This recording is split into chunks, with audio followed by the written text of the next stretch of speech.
The 18 Strong Podcast, episode number 77. To me, every shot you don't want to hit a shot without a reason or an intent. So it's very important that you have a target that you're aiming at, and I think what you're working on. Welcome to the 18 Strong Podcast, where you get direct access to the world's greatest experts on training harder, practicing smarter, and playing better golf. Now, here's your host, Jeff Pellizzero.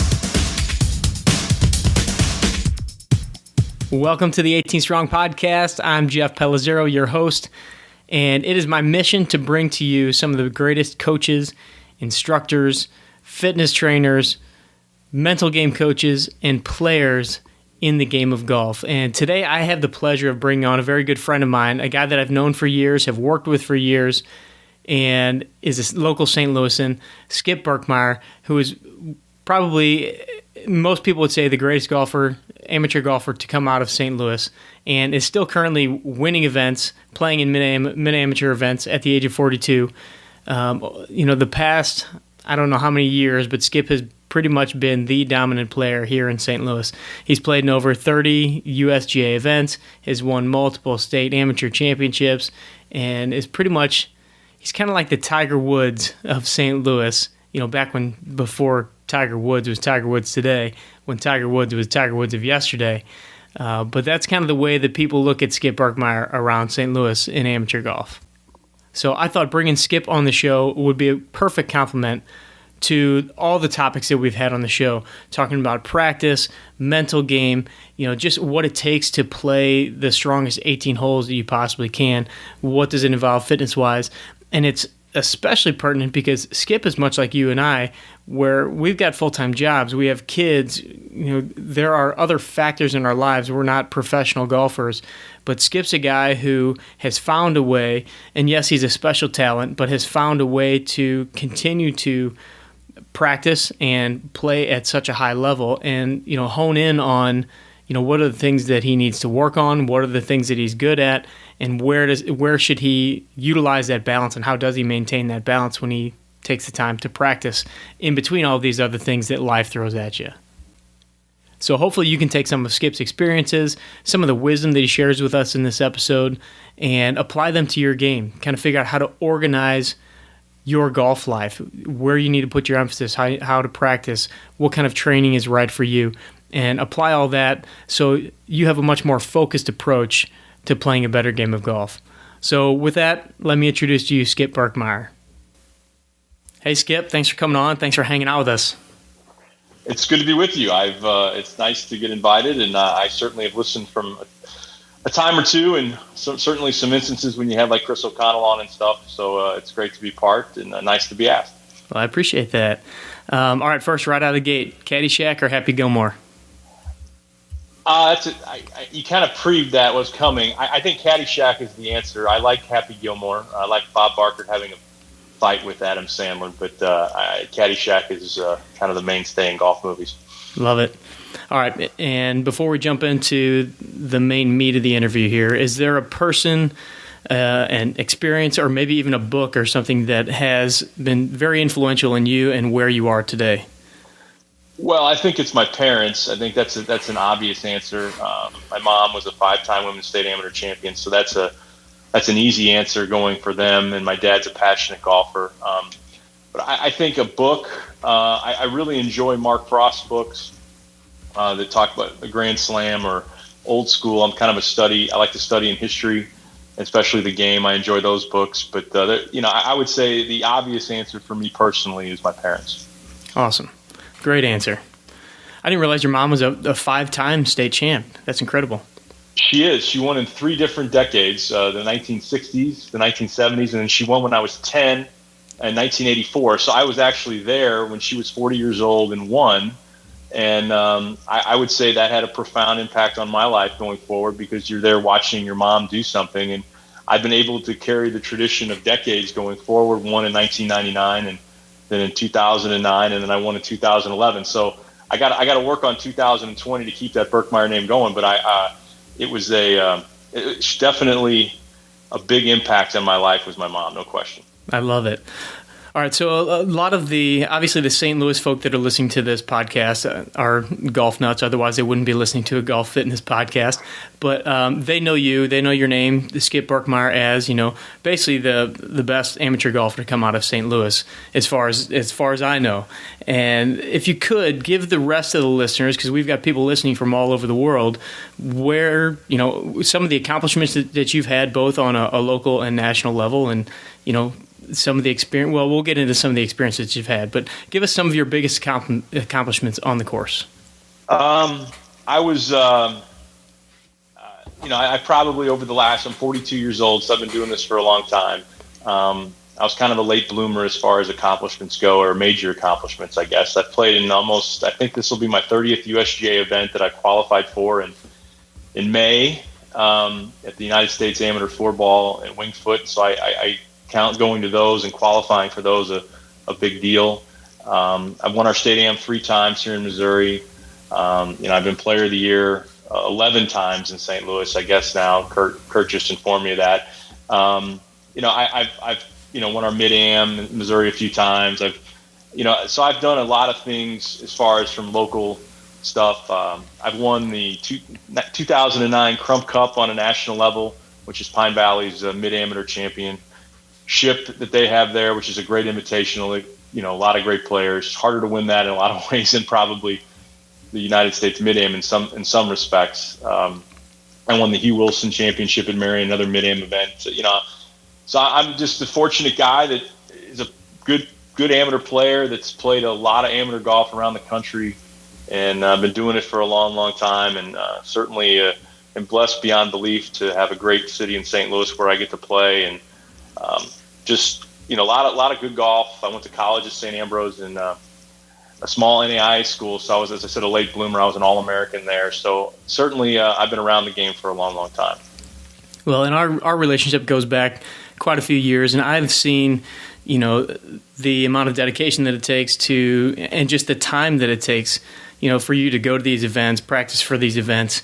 So, the question that you and I kind of chatted back and forth with on email is, why do you do it as a 42-year-old guy who isn't, cashing in these $1 million checks like the guys on tour? What is it that keeps you driving to be the best you can and to compete at this highest level?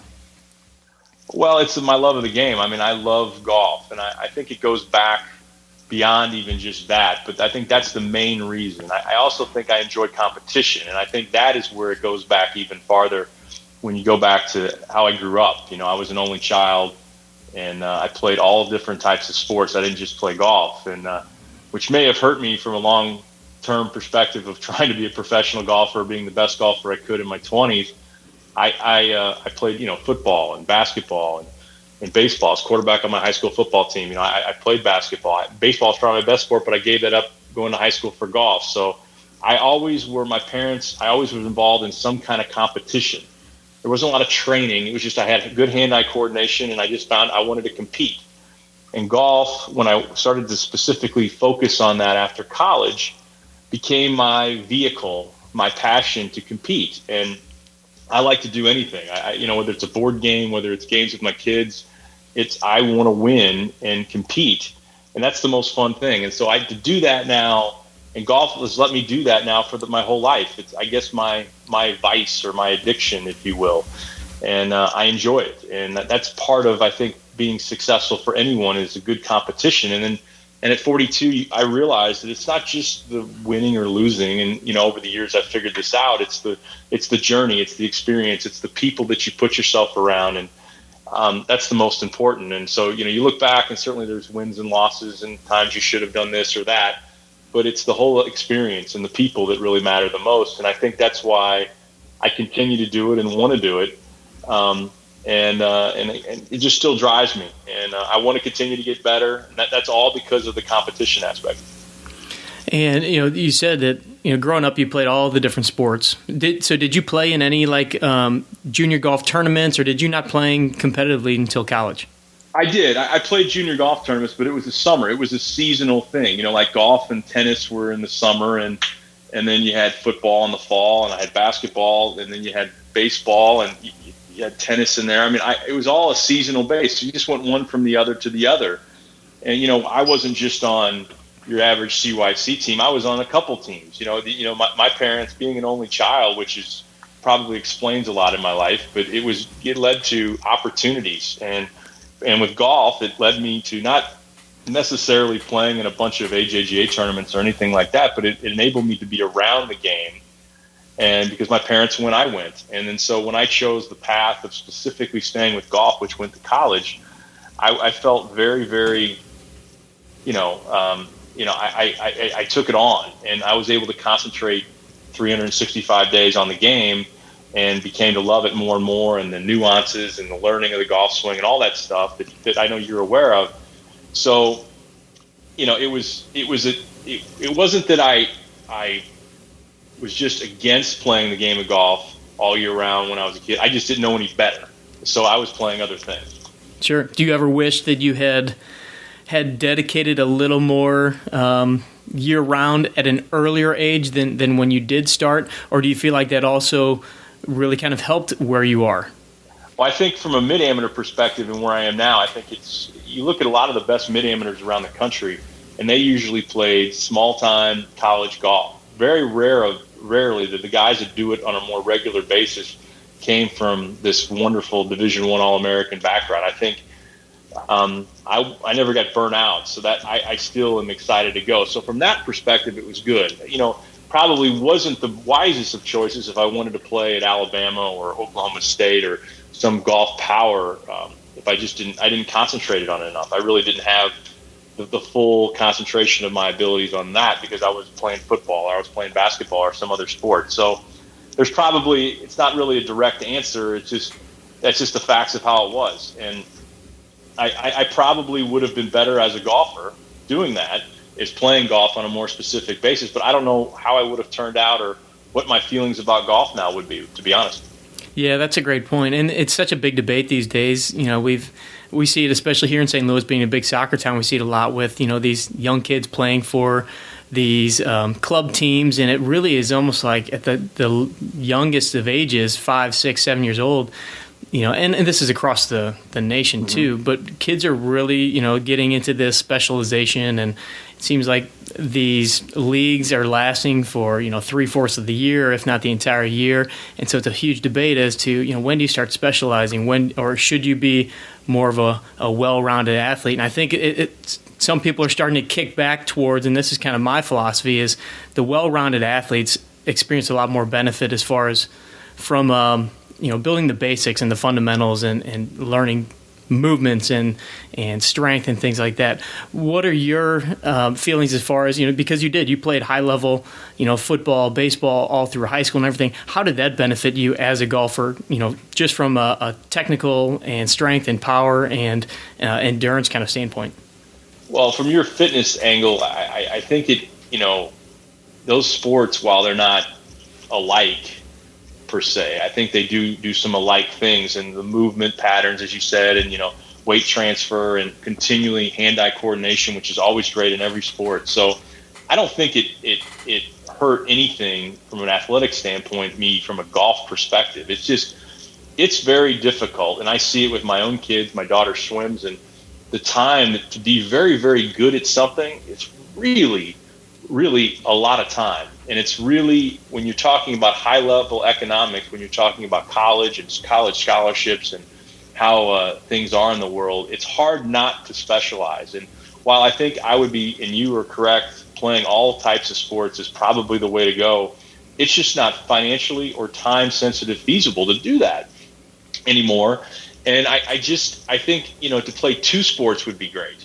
I think so we wouldn't get burnt out on one. I think if you could just get to two, that would be a really, really good thing. And I mean, it was just a different time. I think I was the end of, the people that are 40 and above of kind of an end of an era. I don't think you see 3-sport athletes anymore. I mean, I had 9 varsity letters. You don't see that anymore.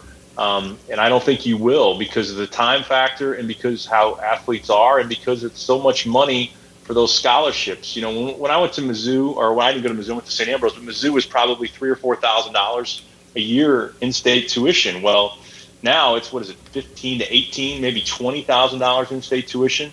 I mean, that's a big difference in your economics. So that's why I don't think it's ever going to change.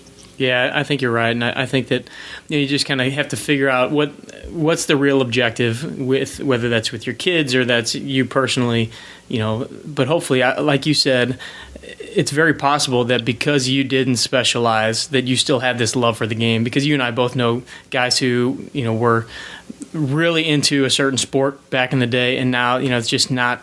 It's not something that they enjoy anymore because of all the time and hours put in. And I was having a conversation with another guy just about, especially with golf, the idea of, the hours and the grind that you have to put in to become really, really good, or that people think you have to put in, that can really wear you down. If you're not having fun, it just doesn't make sense anymore. So I think you're right on target there. What do you see as far as the trend, now that you're a seasoned veteran in the amateur world? What do you see as some of the trends of, because you still play with the highest level amateurs that are, around town and on a national level? What are the trends that you see with the younger guys coming up, whether that be fitness related or what they're doing on and off the course? Well, it all changed for me 1997. I can tell you when it really changed for me, when I was in the locker room at Cog Hill and we had a little weather delay, and I'm over there looking for a soda, probably, something real healthy, I'm sure, in 1997. And my buddy Chip Walther, who went to the University of Missouri, was caddying for me and played basketball there. And we're looking over, and then there's Brad Elder, who's kind of a journeyman tour guy, been around on and off the PGA Tour, and he's over there stretching and working on his stretching. And I when I saw that, and then playing forward and watching more tournaments and then going further, that was kind of my first introduction to, how Tiger Woods came in, that fitness and how you take care of yourself is going to be a big part of how you were going to be as far as golf goes, as far as how the game is going. It was going to the athletes. It was not just going to the guys that couldn't play any other sports. It was going to athletic people. And I mean, what the trend is now, where 20 years ago at 6'2", I was one of the bigger people at the golf course on or playing at a high level, where now I'm just a medium height guy.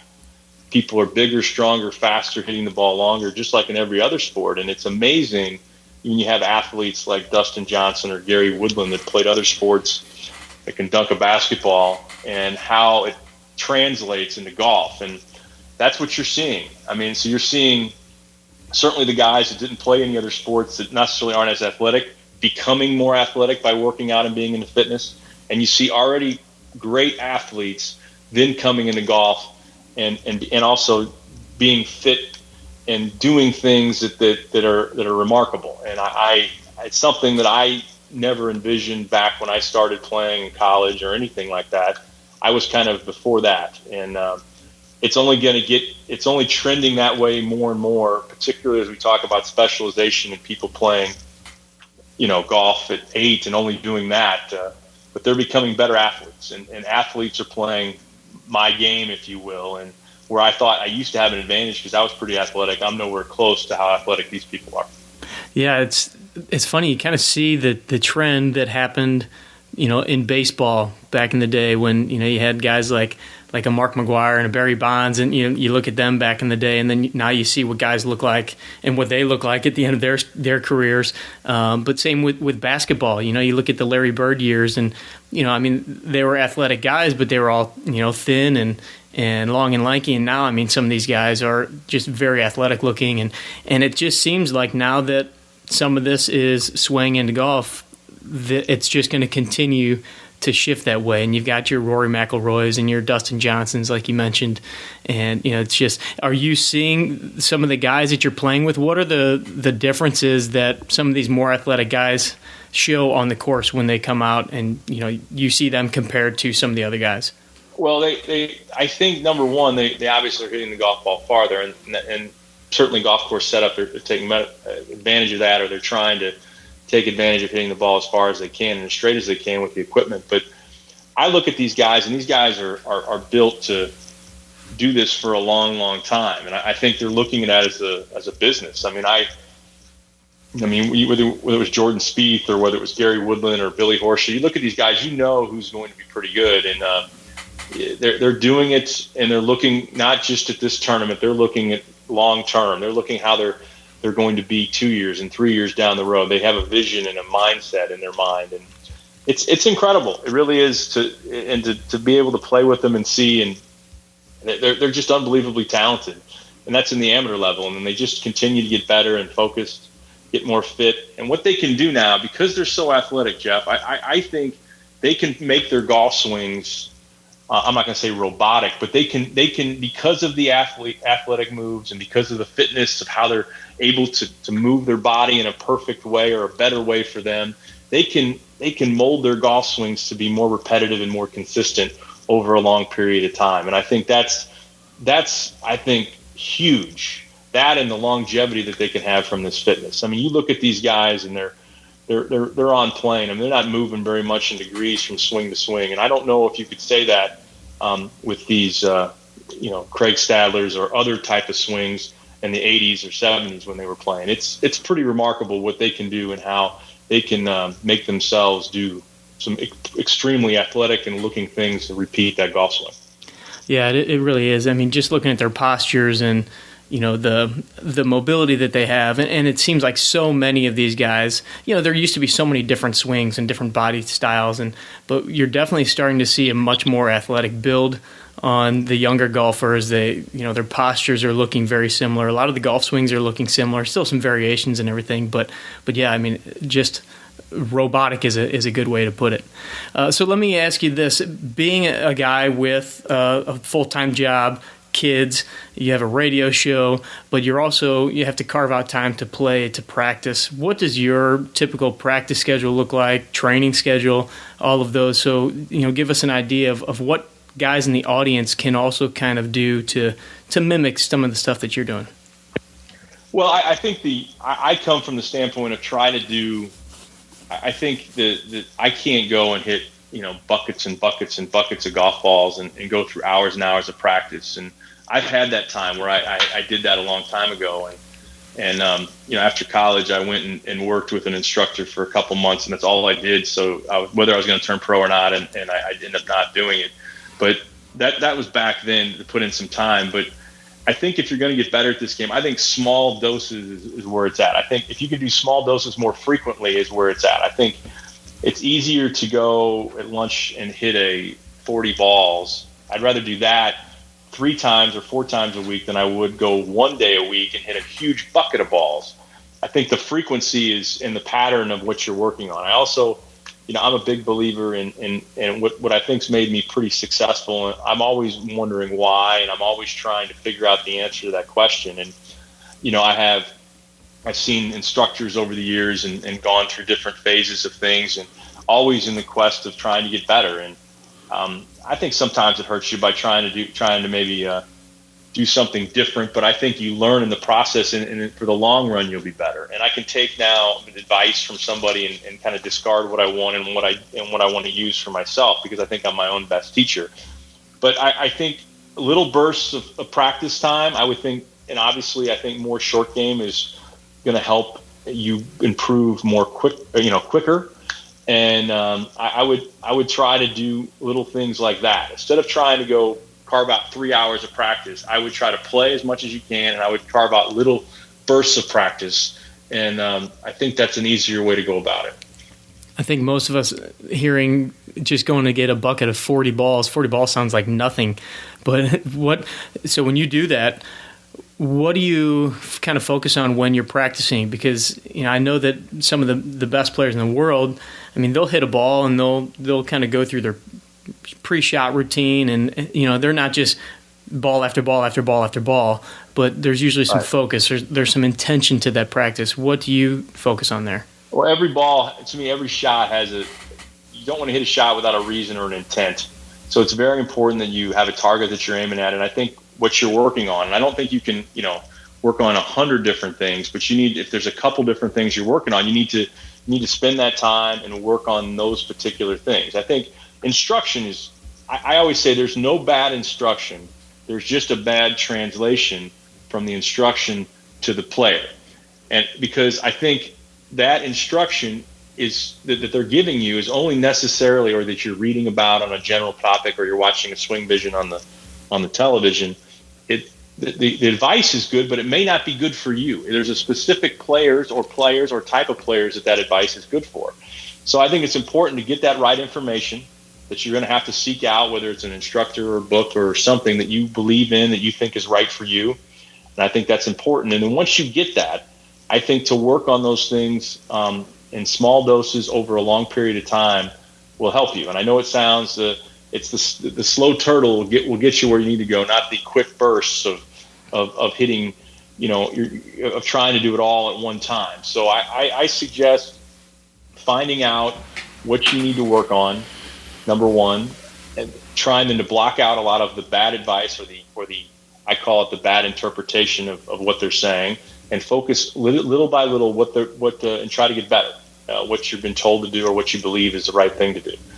Because if you don't do that, I think you're going to it just becomes an overwhelming way to get better. Because this game, there's so many different shots. There's so many ways to do things. You have to break it down and do one thing at a time. Yeah, I agree. And just the fact that, talking about getting the right instruction for you and then sticking with that too, because, I see so many guys that go from one instructor to another, or they're online looking at videos and YouTube videos of different swings and different instruction. So you're taking all these different elements from different people and trying to mash all those together. But I know that you've worked with some specific coaches and you kind of follow that one person or that one line of thinking, and that can make a big difference as far as putting all those pieces together. But if you start grabbing straws from too many different areas, that can just make it more confusing. No question. I owe a lot of my success back in 1999. I won the state amateur in 1999, and I look back on it, I don't know how I did it, because I didn't really have a clue of what I was doing to a degree. I had some, obviously, but for what I know now, it's kind of remarkable looking back. But in 1999, Bobby Pavilonis, who was the instructor at Norwood Hills, it was at Belle Reve at the time, came to me and says, "I can make you better." He says, "I just want to make you better. I want to teach somebody good, and I can make you better. I promise." And I went with it, and he immediately changed some things and got me on a path to be better. And then that got me to where I realized that I needed instruction and I needed a coach and and it really organized my thinking. And I think organization is a huge part, because there's so much information. There's so many different ways to do it. There's Bubba Watson and then there's Nick Faldo. I mean, there's so many different ways. And I think it's important to be organized in your thoughts. And I'm not a real organized guy. So Bobby, then I went to Brian Fote, and then DePaul, and then certainly I get advice from a lot of different people now, because I can kind of take out what I don't want and I do, which I don't recommend for the average person. But I think to organize, have that organizational of your thinking and what you're working on is the most important thing, because you can get lost out there. There's no question. Yeah, for sure. Now, back to the idea of going, kind of small doses with practice. And you mentioned the short game's a big thing for the regular golfer and for most golfers. Can you give us an idea of what you might do if you're going, on a quick little lunch break, 1 hour out of your day, you're going to go practice short game? Is there anything specific that you would recommend people do, or any games that you kind of play or anything like that? Well, I don't really do, an hour would be a long time, but I think it's a work on your technique, whatever it is your technique is you're working on, and specifically work on maybe, I always work on putting every single time. I think that's key. And I think then work on different shots from around the green with different lies. And I think that's the most important thing. I think we all want to go out there and have a very easy shot, a very flat lie. I think most people go out and they don't realize you don't ever have that. I mean, how many times you basically have a basic wedge chip? Maybe once a month. I think you need to put balls and throw them around the green in different situations and realize you're going to be in those situations. I'd practice plug buried lies. I'd practice out of a bad lies in the rough, because those are types of ways that you're going to figure out whether you have that skill for that particular shot. So once you've done that, you've experimented, then you have a range of understanding of what you need to work on. So then you specifically can go work on those specific kind of shots. So I would start off trying to figure out what you do best and organize your game, organize your thoughts, and then figure out where you need work on. And if it's everything, well, then you got to break it down in exactly where the most important. And it starts with putting. That's 40% of your game. and then I'd work back.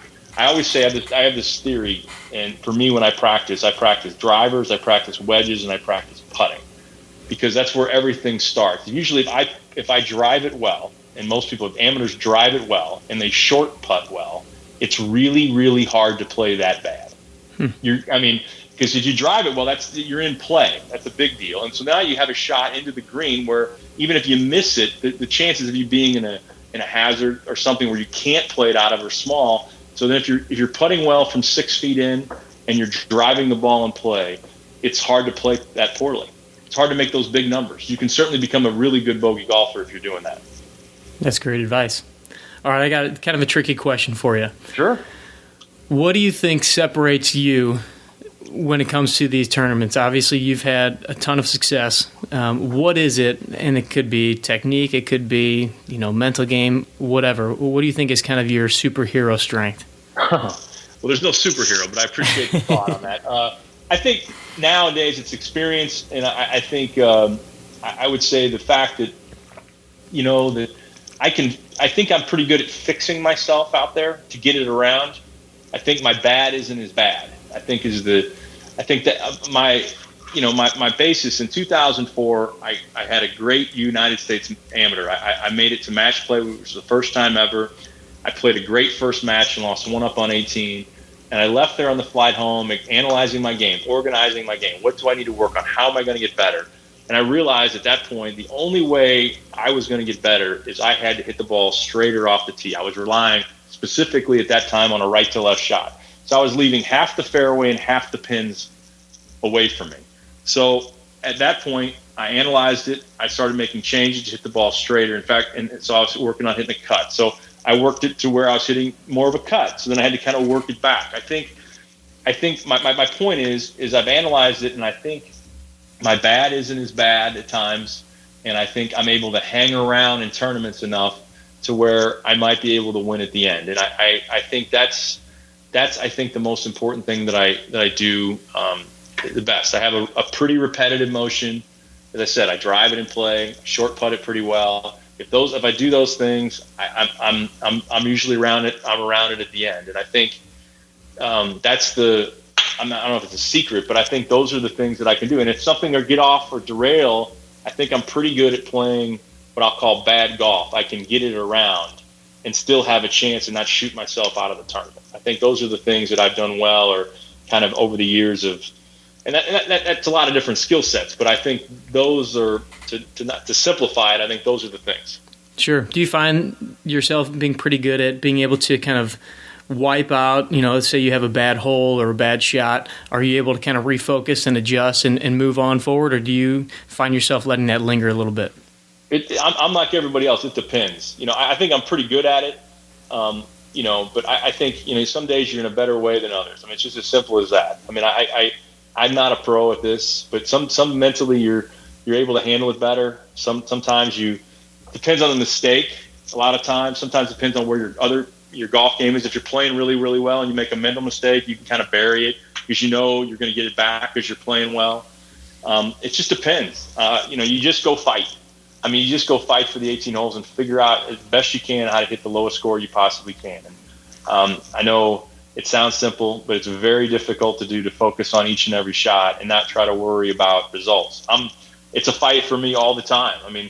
There's a lot of great books out there, whether it's Golf 54 or Rotell's books about mentally. And I can tell you I'm not perfect at all at that stuff. But I think the biggest thing is that if you have a routine and you're working hard on every shot and you're playing your game, where the rules of play that you're setting for yourself for that day, I think are very important. And if you're doing that on each and every shot, I think you're going to give yourself a good chance to succeed. Certainly not going to happen every time, but that's what I try to do. Yeah, it seems like there's so much talk these days about the mental game and being able to just get yourself focused on your game, your goal. I think Adam Long mentioned knowing your personality on the course, knowing what your philosophy is, and being able to then rely on that. Let's shift over from the mental side to the physical side, the fitness, the training. Obviously, it wasn't something that was a big deal growing up when golfers were playing back in the 80s, 90s, but it has shifted. What has your personal experience, and you and I have some relationship here in the gym as well, but what has been your personal experience with this whole fitness thing coming into golf? Well, I think for me and for mid-amateurs out there who don't necessarily have a lot of the time to go, really do it properly, you need to do this on as I said, to practice and to do things, you need to do it a lot. But for me, I think it's really important that you understand and translate what you're trying to do with your golf game into the gym. I think is really important. I mean, I've worked with you, and I think because what you do in your golf swing can lead to injuries and lead to compensations and things. So you may need help in the gym to help you with that. And then what you learn in the gym can also help with your golf swing as well and help prevent those injuries. So I think there's certainly they both lend hand-in-hand relationship. And I think what I do pretty well, I haven't really had any back problems because I think I do things pretty technically pretty darn well. I did have more of a back problem 3 or 4 years, 5-6 years ago when I first was with you, not necessarily specifically for what we were doing in the gym, because how I was swinging the golf club, and that's changed over the years. So I think, to me, the gym and the golf swing and how you're swinging it has a long-term effect and a longevity effect that I think for mid-ams you need to be aware that how you swing and how you can work out can affect one another. And there's a relationship there, and that needs to be a good marriage. And if it's not a good marriage, you're probably going to lead to some issues down the road. Well, I know you and I have had conversations just about, obviously working and driving in a car. A lot of guys are, going from appointment to appointment, or they're in sales, and so they're in a car constantly, just, getting in that repetitive posture. And until you get in the gym and go through some of the different movements or screens or exercises, sometimes you don't realize how much you've lost as far as just mobility, the hips, the back, the shoulders, things like that. And I know that you and I have gone through some things of just working on just some postural stuff and just getting into basic positions, not worrying about, going crazy on lifting a bunch of weights or squatting 260 pounds like we saw Rory doing the other day, but, more functional related strengthening exercises that are going to benefit you not just on the golf course, but just everyday life to prevent back pain, shoulder pain, hips, things like that, and then give you some more endurance on the course. No question. You know your stuff, and the people listening to your podcast know that you do. I don't know if I have a lot to add to it, other than I think it's just important to realize that you can do just as much harm in the gym as you can do it outside the gym. So it's important to understand that there's a relationship. I think that's important, and I don't like it. Believe me, I'm not a gym rat. I don't like doing it. we can be the first to say that, but I do respect the fact that there's a relationship there, and I think the best golfers that play a long period of time that I see, the seniors that are mid-amateur tournaments and stuff, are the ones that are physically in better shape because they've done it for a long period of time, and they've also understand the relationship between working out and playing golf. There is one, and it's you can fight it. You can say it's not there, but I'm telling you, it's a big part of it, particularly in the longevity of the game. Yep, for sure. All right, Skip, you've had a ton of experiences on the course. You've been to a lot of different great places. Can you give us a story or just an incident that is basically one of your best golf memories out on the course? Ooh.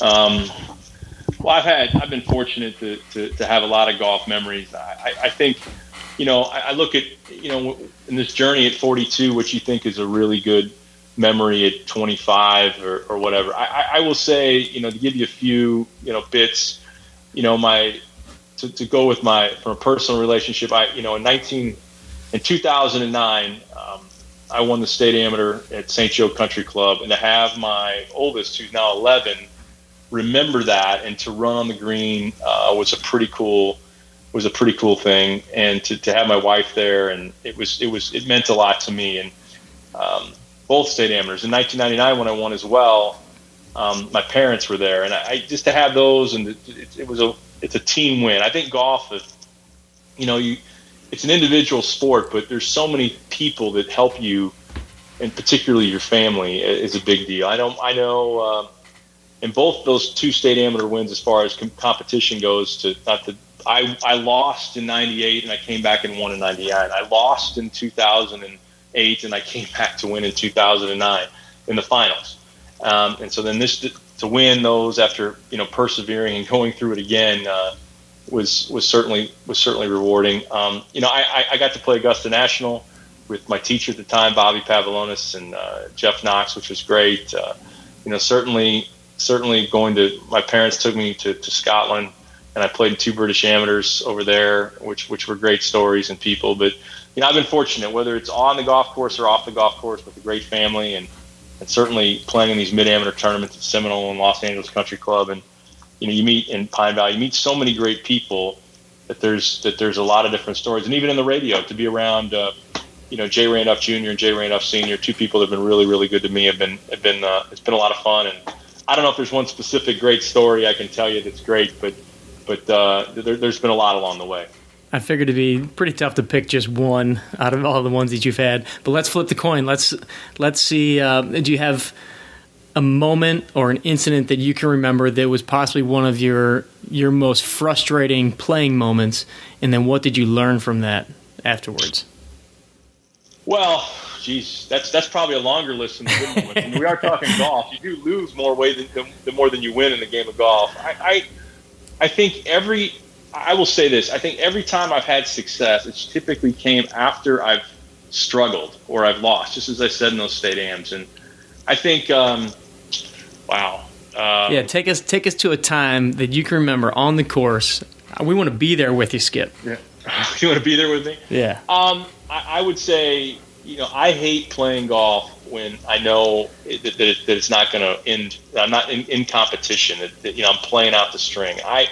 I remember in 1998, my heart just breaking as I was playing and was 4 down and 5 down and 6 down to where it just wasn't going to happen. And I thought in 19 I was going to win. And for a while, it took me a while to win the big one. And I was frustrated, and my heart was breaking. It probably meant too much to me at the time, and my parents were there, and I just felt awful. I mean, I just felt terrible. And to come back and then, as I said, win in '99 was a big deal. And but there have been times. I mean, I've kicked it away on the last hole. I remember in 2003, my wife was caddying for me, and I made double on the last hole and didn't make the U.S. Amateur qualifier. I mean, you can go through. There's so many, Jeff. I mean, it's ridiculous. This game you play is so emotional. It's so up and down. It's crazy. I mean, it really, really is. And you have to figure out a way to get through it. I couldn't narrow it down to, I've left in tears. I've left in pure joy. And if you haven't done it right in the game of golf, unless you have crossed every emotion that you possibly have in the game, particularly in competing. Yeah, I think that if you don't have the lows, you can't have as high of highs, and that goes with everything. But golf especially, I think we've all kind of been there where one hole is terrible, the next one you hit the greatest shot of your life. So I didn't mean to open up any old wounds there, Skip. No, I'm just kidding. I will say this, Chip. I enjoy, as I said, being around people and watching other people at now 42 go through these same experiences and experience the highs. It's very much fun to watch people who work really hard and they keep putting themselves in position, and then they work their way through. Or I'm generally, the great thing about being now in my life, I've done a lot of stuff. It's been fun. I want to do it again, obviously, but you have a lot more perspective. I think Jim Holker said it best when he was Walker Cup captain. He was a hero of mine. It's about the journey. It's about relationships, and it's about how you are as a person that's not has anything to do with golf, but you're playing this great game. And I think that's a big part of it. And I didn't, you don't know when you're having these heartbreak moments, you realize that there's a lot more important things over time, not necessarily back when I was there in 24 years old in 1998, but I would have probably handled it a little bit differently. But that's how you learn. That's how you evolve. You don't learn anything from winning. You only learn things from heartbreak and losing, I would say. Yeah, very much so. Along those same lines of learning lessons, we'll make our way into the last couple of questions here. Sure. If there was one person that you could ride in a cart with, walk 18 holes with, or play around a golf with, who would it be and why? Somebody in the world of golf now or in the past?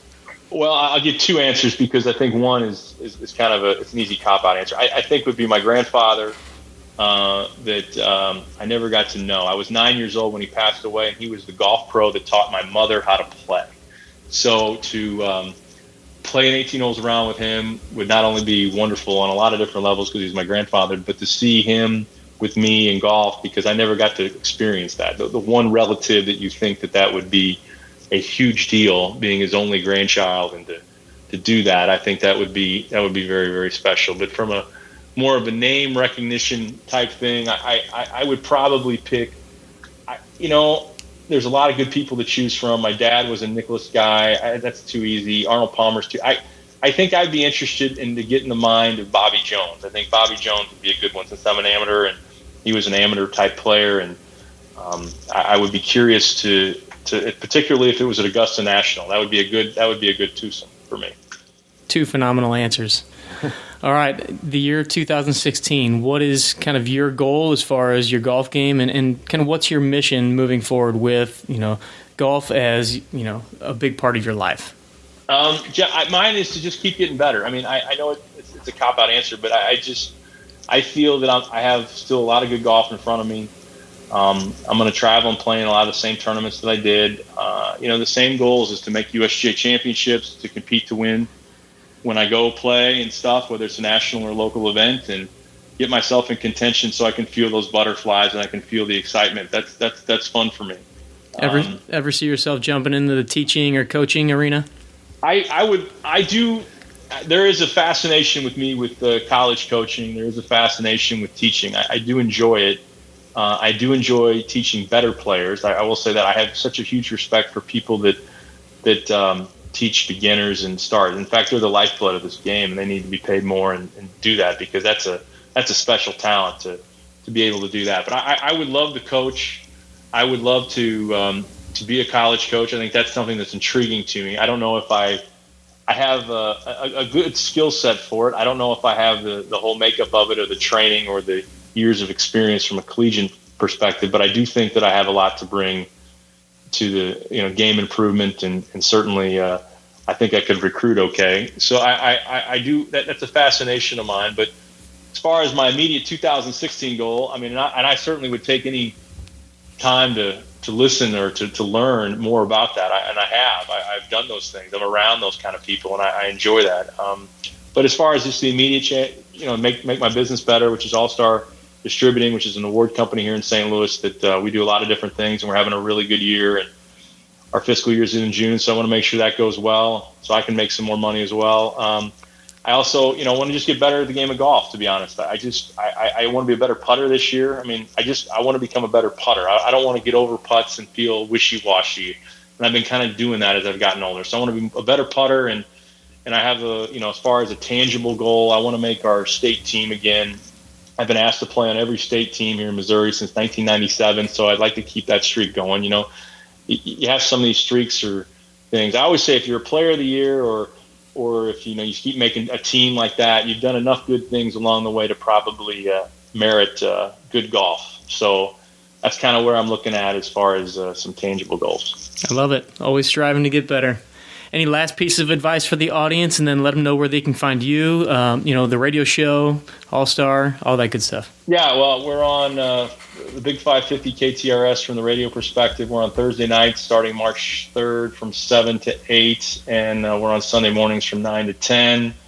I'm on Twitter at @SBerkmeyer, and All-Star is my award company here in St. Louis. all-startrophy.com is our website, and we have a great showroom, and I'll be more than happy to come see you on that. And, I'm going to play a bunch. I'm around, I'm not easy to find. You were obviously desperate for guests to have me, so I appreciate that. But I just, I'm looking, my advice is to just love the game. And I think from a guy, take it from a guy who's not very organized. If you saw my desk, you you have to be organized in golf, at least in your thinking. And if you're organized in what you're going to accomplish in small doses, you're not going to win the Masters when you go out and practice, but you got to figure out if that's your goal, then you got to figure out how to get better at something to win the Masters. If you're organized in your thinking, there's enough great information, there's enough great people wherever you are to get better at this game. And that includes whether it's fitness or it's hitting your driver or whether it's working on your mental preparation or whether it's eating right or whatever it is. There's enough good things out there to figure out how to get better at this game. And I certainly I'm trying to on a daily basis. I can tell you that. That's awesome. Skip, I want to thank you for your time today. I know that the audience probably understands a lot of where you're coming from in these different facets, but it was cool to get a glimpse into what you're doing on a weekly, daily basis to, kind of tie all these things together and play very high level golf. So thanks for taking the time, buddy. Hey, anytime. Thanks for having me on, buddy. You got it. All right. I hope you enjoyed that interview with my buddy Skip. Lots of practical information in there for people like you and me that have, full-time job, kids, and are trying to work on this lovely game of golf inside the nooks and crannies. Taking the time to really organize your practice schedule, organize the focus on what you're doing in your golf game, where you want to make your improvements, where you need to make your improvements, and really kind of optimizing your practice time. If you only have an hour at lunchtime, figuring out what's going to give you the most bang for your buck within that short period of time.